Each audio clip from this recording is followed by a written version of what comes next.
আজ পহেলা জুলাই ৩৬ জুলাইয়ের ২ বছর পূর্তির প্রথম দিন।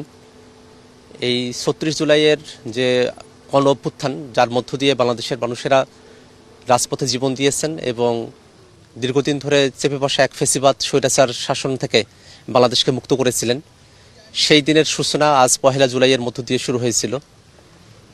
কোটা সংস্কারের দাবিতে যে আন্দোলন, পরবর্তীতে সেটা গণ অভ্যুত্থানের রূপ নেয়। বাংলাদেশের ছাত্র জনতা, বাংলাদেশের বিভিন্ন পেশাজীবী, শ্রমিকেরা, প্রবাসীরা সকলের অংশগ্রহণে যে অভ্যুত্থানের মধ্য দিয়ে আমরা নতুন এক বাংলাদেশের যাত্রা শুরু করতে চেয়েছিলাম, সেই বাংলাদেশ ২ বছর পরে এসেও আমরা এখনও পর্যন্ত পুরোপুরি অর্জন করতে পারি নাই। আমাদের শহীদ পরিবারের যারা সদস্যরা আছেন, তারা তাদের পরিবারের সদস্যকে হারিয়েছেন।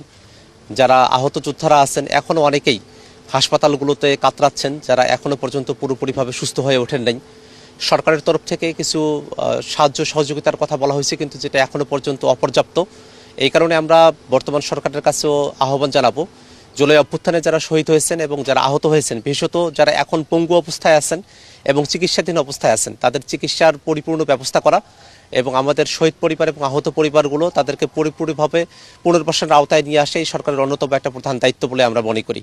এবং পাশাপাশি যারা এই অভ্যুত্থানের সময়টাতে গণহত্যার জন্য সমস্ত ধরনের পরিকল্পনা করেছেন, গণহত্যা করেছেন, বাংলাদেশের মানুষদেরকে হত্যা করেছেন, একেবারে গুলিবর্ষণ করেছেন এবং তাদেরকে পিটিয়ে হত্যা করেছেন, পুড়িয়ে হত্যা করেছেন, হেলিকপ্টার থেকে গুলিবর্ষণ করা হয়েছে। শেখ হাসিনা সহ এই আওয়ামী লীগ সরকারের যারা এখানে অংশগ্রহণ করেছিলেন, আইনশৃঙ্খলা বাহিনীর যারা এই হত্যাযজ্ঞে অংশগ্রহণ করেছিলেন, যারা স্বপ্রণোদিতভাবে এই গণহত্যায় অংশগ্রহণ করেছিলেন, তাদেরকে যেন বিচারের আওতায় নিয়ে আসা হয়।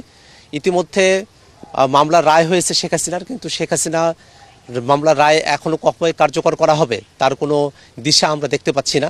আমরা সরকারের কাছে আহ্বান জানাবো, ভারত সরকারের সাথে আলাপ আলোচনার মধ্য দিয়ে শেখ হাসিনাকে দেশে ফিরিয়ে নিয়ে এসে গণ অভ্যুত্থানের সময়কালে যে গণহত্যা সংগঠিত করেছিল শেখ হাসিনা, তার দায়ে যে ফাঁসির রায় হয়েছে শেখ হাসিনার, সেটা যেন কার্যকর করা হয়।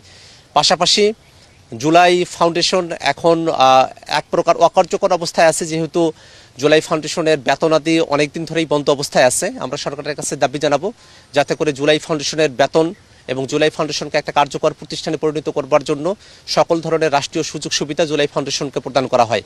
পাশাপাশি যে জুলাই জাদুঘর এবং জুলাই স্মৃতির জন্য যেটা উন্মুক্ত করার কথা ছিল, এখনও পর্যন্ত সেটা যে উন্মুক্ত করা হয় নাই, জনগণ সেখানে যেতে পারছে না।